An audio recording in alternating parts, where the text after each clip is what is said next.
Baiklah, Assalamualaikum warahmatullahi wabarakatuh. Eh, izin sebelumnya, Kak dan teman-teman semuanya, kami dari kelompok 1 ingin mempresentasikan hasil diskusi kami di tugas termodinamika dan fisika statistik dengan dosen pengampun, yaitu Bapak Trengginas Eka Putra Supriyanto, FSI, di mana anggota kelompok 1 yaitu ada Tari Kajuva dengan 4421. Yang kedua ada Mita Rahmawati dengan NIM 10443001. Ya, ada Sonia Rahyati dengan NIM 2210441001. Yang keempat ada Nuri Kartika Putri Lasmi dengan NIM 2210441004. Dan yang kelima Dea Amelia Putri dengan NIM 2210441011. Yang keenam Nurul Azizah dengan NIM 2210441017. Dan yang terakhir yaitu Yuningsi Sariuta Galung dengan NIM 2210441021. Materi pertama yaitu tentang transformasi fase campuran, di mana ada 3 komponen di dalamnya, yaitu free energy of a mixture, yang kedua fase change of amicable mixture, dan yang ketiga perubahan fase sistem eutektik. Yang pertama, free energy of a mixture sendiri adalah energi bebas Gibbs, di mana persamaan energi bebas Gibbs dengan UPV dikurang TS. Yang kedua, ada fase change of amicable mixture, yaitu ketika energi bebas dari campuran gas cekung kemana-mana dengan mempertimbangkan hubungan antara kedua fungsi dengan temperatur yang berbeda, dapat memahami perilaku sistem ini dan membuat sketsa diagram fasenya. Dan yang ketiga yaitu perubahan fase sistem eutektik, di mana energi bebas cairan akan berada di bawah, pada suhu tinggi, energi bebas cairan akan berada di bawah fase padat. Kemudian ketika suhu menurun, ketiga fungsi energi bebas akan meningkat, dan nilai dari energi bebas cairan akan meningkat paling cepat dikarenakan energi bebas pada cairan ini memiliki entropi paling banyak. Yang kedua yaitu materi energi bebas yang akan dibawakan oleh teman saya yaitu Nuri Kartika Putri. Dengan Nuri, dipersilakan. Baiklah, yaitu sebagai fungsi Gibbs, energi Gibbs atau entalpi bebas adalah besaran yang digunakan untuk mengukur jumlah kerja maksimum dilakukan dalam suatu sistem termodinamika ketika suhu dan tekanan dijaga konstan. Energi bebas Gibbs dilambangkan dengan simbol G. Nilainya biasanya dinyatakan dalam joule atau kilojoule. Energi bebas Gibbs dapat didefinisikan sebagai jumlah usaha maksimum yang dapat diambil dari suatu sistem tertutup. Free energi yang dimaksud pada pembahasan free energy of a mixture adalah energi bebas Gibbs, di mana persamaan energi bebas Gibbs pada pertemuan sebelumnya didapatkan yaitu G sama dengan U tambah PV dikurang TS. Oke, next. Untuk gambaran energi bebas dalam ukuran itu ada seperti pada gambar yang ditampilkan. Gambar yang sebelah kiri, yaitu bayangkan kita memvariasikan proporsi A dan B sambil menahan jumlah total molekul pada 1 mol. Misalkan, gambar A adalah energi bebas dari 1 mol A murni, dan gambar B adalah energi bebas 1 mol murni, mol B murni. Untuk kombinasi tak tercampur antara bagian A dan bagian B, energi bebas total hanyalah jumlah energi bebas terpisah dari dua proses. Itu G sama dengan 1 dikurang X, gambar A ditambah gambar B yang tidak terhubung, di mana X adalah fraksi mol B, sehingga X sama dengan 0 untuk A murni, dan X sama dengan 1 untuk B murni.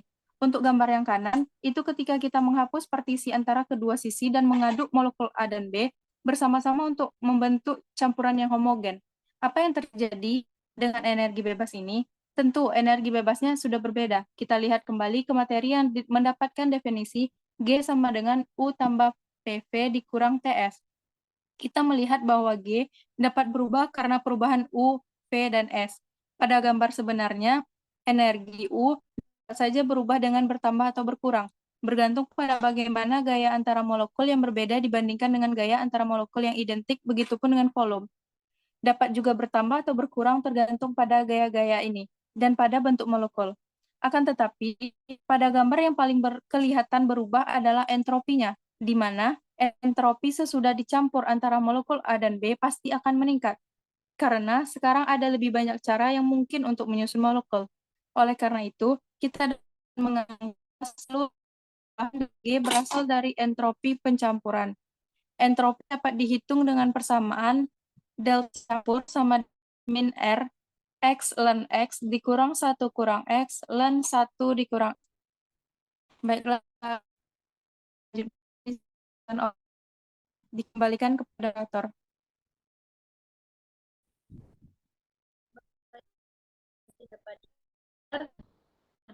Persamaan perubahan energi bebas, yaitu delta G sama dengan delta H, delta S, di mana delta G adalah perubahan energi bebas, delta H adalah perubahan entalpi reaksi, T adalah suhu diberikan, dan delta S adalah perubahan entropi sistem. Delta H mewakili panas yang diserap atau dilepaskan selama pelarutan. Apabila nilai delta H negatif, maka menunjukkan proses eksotermik. Dan apabila nilai delta H positif, maka menunjukkan proses endotermisitas. Selanjutnya, T delta S menjelaskan ketidakakuratan atau kekacauan dalam sistem dengan pencampuran partikel, parut, dan zat terlarut. Selanjutnya,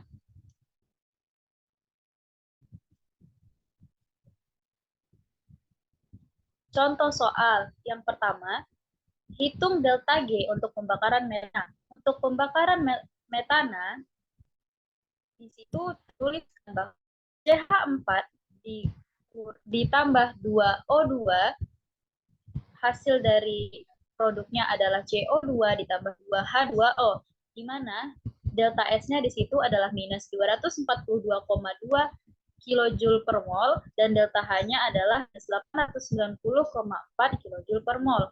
Yang pertama, ubah terlebih dahulu nilai entropi kilojoule per molnya dengan membaginya dengan 1000, di mana didapatkan hasil minus 0,2422 kilojoule per mol. Selanjutnya kita tuliskan persamaan energi bebas tadi, di mana delta G sama dengan delta H dikurang T delta S. Karena kita diminta nilai standar, maka nilai standar yang kita pakai adalah T sama dengan 298 Kelvin. Selanjutnya, nilai yang diberikan didapatkan delta G sama dengan minus 817,6 kilojoule per mol. Untuk contoh soal kedua, dengan menggunakan nilai diberikan untuk delta G, maka tentukanlah nilai reaksi, menentukan nilai delta G dari reaksi tersebut. Persamaan yang H5OH ditambah 3O2. Hasil produknya adalah 2CO2 ditambah 3H2O. Kita mengetahui bahwa delta G zat-zat dalam reaksi akan persamaan delta G sama dengan sigma delta G produk dikurang sigma delta G reaktan untuk menghitung delta G-nya. Maka dari persamaan tersebut dan dengan dimasukkan nilai-nilai yang terdapat pada tabel yang telah diberikan pada soal, didapatkan nilai delta G adalah minus 1300 kJ per mol. Untuk penerapan pertama, dikalikan ke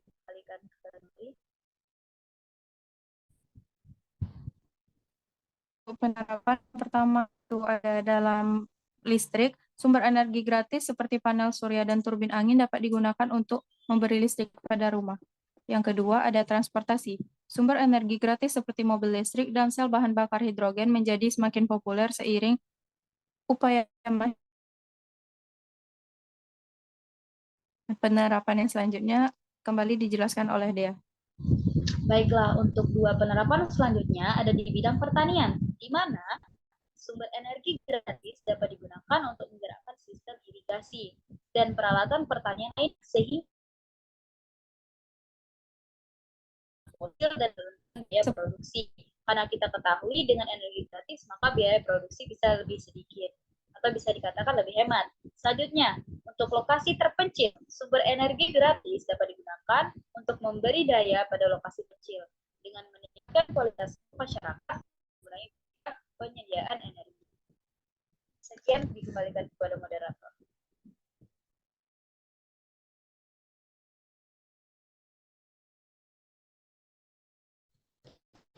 Baiklah, terima kasih kepada Nuri dan Dea Melia.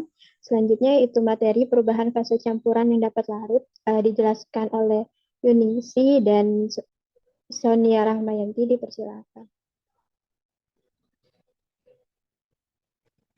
Baiklah, pengertian dari perubahan fase campuran yang dapat larut yaitu proses di mana suatu campuran terdiri dari dua atau lebih zat yang tidak dapat larut secara spontan, tetapi dapat larut jika suhu atau tekanannya diubah. Contoh yang paling umum adalah perubahan fase larutan dari cairan ke gas atau kepadatan, seperti terjadi dalam proses evaporasi atau kristalisasi. Dalam beberapa kasus, perubahan fase dapat terjadi secara spontan, seperti ketika suatu campuran terdiri dari zat yang tidak larut secara spontan, seperti udara dan minyak, yang akan terpisah menjadi dua fase yang berbeda. Perubahan fase juga dapat disebabkan oleh perubahan suhu, tekanan, atau konsentrasi komponen dalam campuran.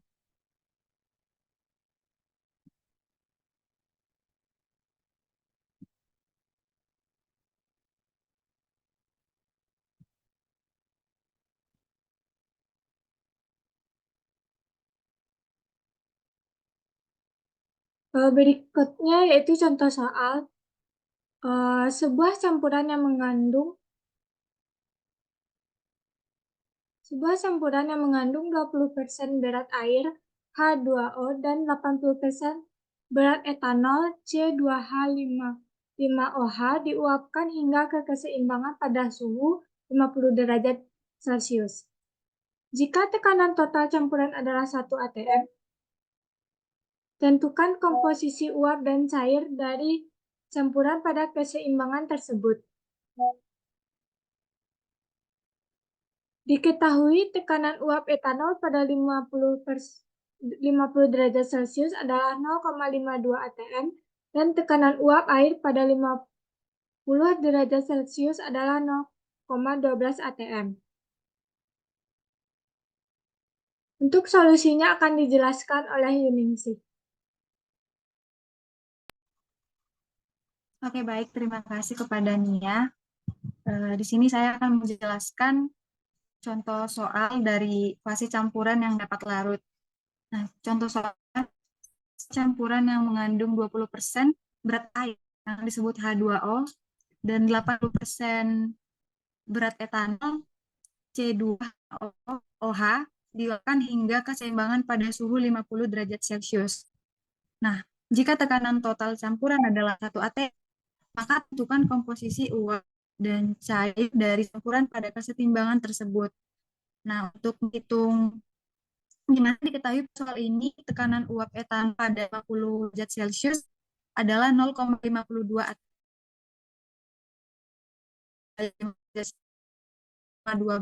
atm. Nah, untuk pertama adalah air HO dalam campuran, di mana kita hitung massa yang adalah 80% dikali 100 gram, maka hasil yang diperoleh 0,791 mol. Nah, kemudian kita cari massa air H2O. Massa air adalah 20% dikali 100 gram, peroleh 20 gram. Setelah kita memperoleh massa air, maka kita dapat menjumlahkan mol air. Nah, untuk memperoleh nilai jumlah mol air, yaitu dengan kita bagikan dengan 18 gram per mol, yang diperoleh adalah 1,111 mol. Nah, setelah kita menghitung jumlah mol etanol, kemudian kita hitung kembali fraksi mol etanol X1 dan air X2. Nah, yang pertama, fraksi mol etanol kita buat dengan X1. Nah, kemudian untuk menjumlahkan adalah jumlah mol etanol dibagi dengan jumlah mol etanol ditambah jumlah air, di mana hasil yang diperoleh adalah 0,6108. Kemudian kita cari fraksi mol air X2 dengan rumus yang sama, maka dihasilkan 0,3892 untuk fraksi mol dari etanol dan air. Setelah kita menjumlahkan fraksinya, maka kita hitung kembali tekanan uap parsial etanol yang kita sebut dengan P1 dan air P2. Pada keseimbangan untuk tekanan P1 dikali P etanol, maka nilai yang diperoleh adalah 0,3178 atm. Untuk tekanan uap parsial P2, nilai yang diperoleh adalah 0,046 atm. Nah, setelah mendapatkan jumlah mol etanol, fraksi mol etanol, parsial etanol dan air, maka yang terakhir adalah verifikasi total tekanan campuran, P totalnya disebut dengan P total, yaitu dengan menjumlahkan nilai P1 dan P2, di mana nilai P1 dan P2 adalah 0,3178 atm ditambah 0,0467 atm, diperoleh nilai P totalnya adalah 0,3645 atm.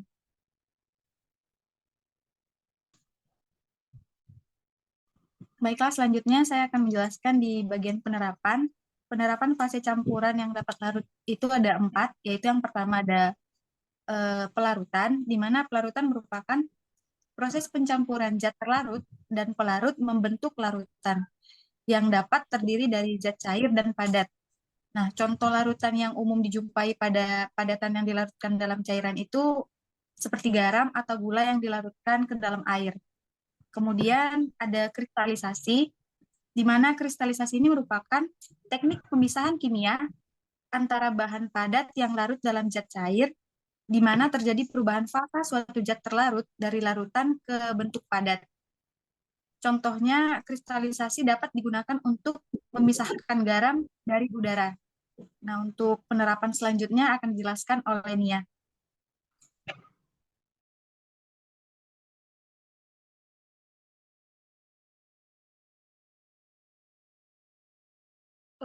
Untuk penerapan selanjutnya yaitu ada pengendapan, di mana proses partikel yang terlarut dalam cairan mengendap ke dasar wadah.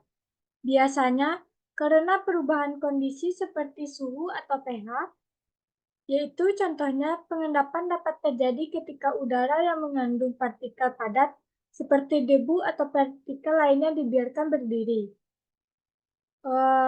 Dan partikel-partikel tersebut mengendap ke dasar wadah.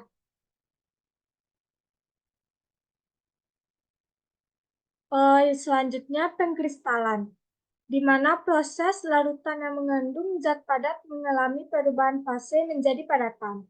Contohnya, pengkristalan dapat terjadi ketika larutan garam dibiarkan berdiri, dan garam tersebut mengkristal menjadi bentuk padat. Saya kembalikan kepada moderator.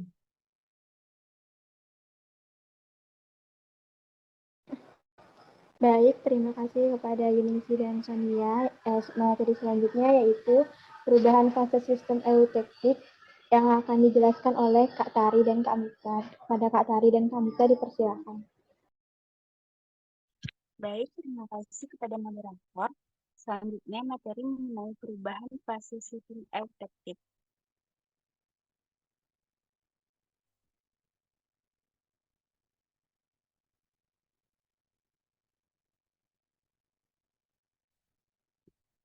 Untuk sistem eutektik sendiri adalah campuran dua atau lebih komponen yang memiliki titik lewat rendah dibandingkan dengan semua campuran lain dari komponen yang sama, di mana titik lewat rendah ini disebut dengan titik eutektik dan komposisi campuran pada titik ini disebut dengan komposisi eutektik. Pada saat perubahan fase dalam sistem eutektik, terjadi proses pembekuan atau pelelehan secara bersamaan dari semua komponen campuran. Hal ini berbeda dengan campuran non-eutektik, di mana salah satu campuran akan membeku atau meleleh terlebih dahulu sebelum komponen lainnya.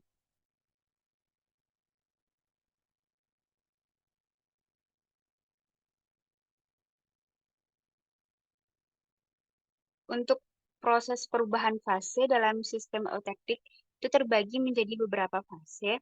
Yang pertama itu ada penurunan suhu, di mana saat campuran eutektik didinginkan, suhunya akan terus turun. Yang kedua itu ada pembentukan kristal, di mana pada titik eutektik, campuran akan mulai membeku secara bersamaan menjadi kristal campuran padat dari semua komponen. Kristal-kristal ini memiliki struktur mikroskopis yang halus dan seragam. Yang ketiga itu ada pelepasan panas laten. Selama proses pembekuan, panas laten dilepaskan ke lingkungan. Hal ini menyebabkan suhu campuran tetap konstan pada titik eutektik, meskipun terjadi perubahan fase. Yang keempat itu ada pembekuan lengkap, di mana setelah semua campuran telah membeku menjadi kristal padat, proses perubahan fase selesai.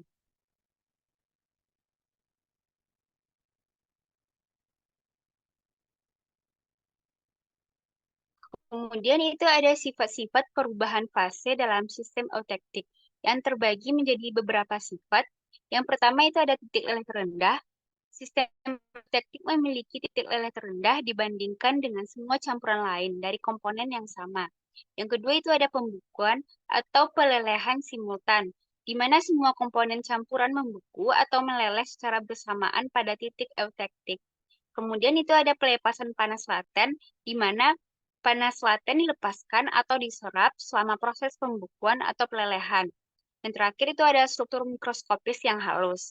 Kristal campuran padat memiliki struktur mikroskopis yang halus dan seragam.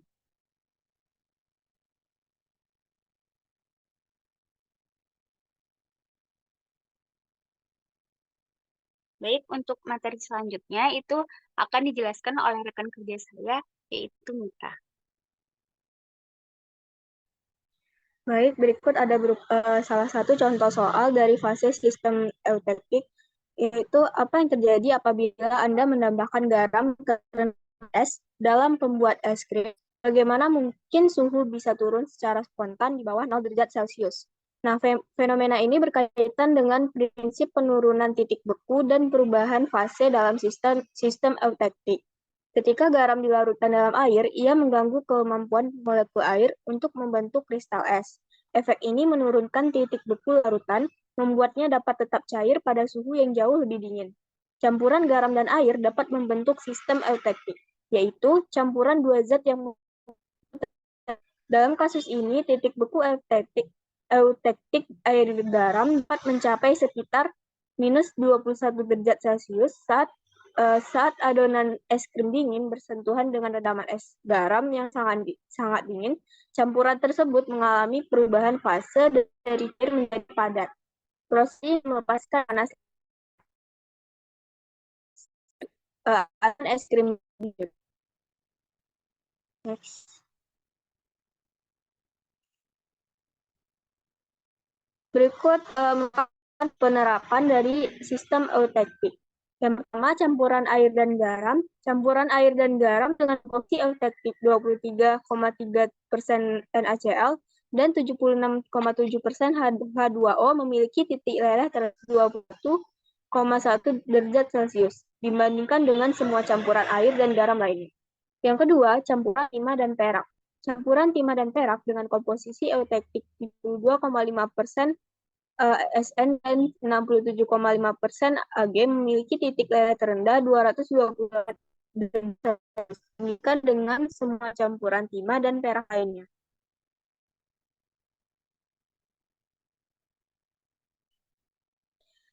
Selanjutnya ada pengapalan sistem eutektik sebagai bidang.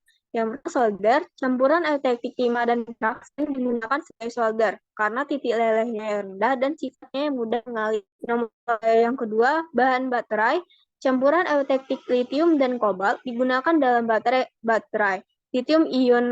Lithium ion karena kepadatan energinya yang tinggi dan stabilitasnya yang baik. Yang ketiga, bahan biomaterial. Campuran eutektik hidroksiapatil dan polimer digunakan dalam biomaterial karena sifatnya yang biokompatibel dan osteointegrasi yang baik. Baiklah, saya kembalikan kepada moderator. Terima kasih kepada Kak Tari dan Kak Mita. Karena semua materi sudah kami presentasikan, maka dapat diambil kesimpulannya, yaitu yang pertama, energi bebas Gibbs dapat didefinisikan sebagai jumlah usaha maksimum yang diambil dari suatu sistem tertutup. Yang kedua, contoh penerapan dari energi bebas listrik. Energi bebas adalah listrik, transportasi, pertanian, dan lokasi terpencil. Dan yang ketiga, perubahan fase dapat terjadi secara spontan. Ketika suatu campuran terdiri dari zat yang tidak larut secara spontan, seperti udara dan minyak yang akan terpisah menjadi dua fase yang berbeda. Yang keempat, contoh penerapan perubahan fase campurannya itu yaitu campuran yang dapat larut, yaitu kristalisasi, pengendapan, dan kekristalan. Dan yang terakhir, kesimpulannya, perubahan fase dalam sistem eutetik adalah proses pemilihan komponen campuran pada eutetik. Sistem eutetik sendiri memiliki banyak aplikasi penting dalam berbagai bidang karena sifat-sifatnya yang unik. Baiklah, hanya itu yang dapat kami presentasikan. Sekian, kurang lebihnya kami dari kelompok 1 mohon maaf. Terima kasih. Assalamualaikum warahmatullahi wabarakatuh.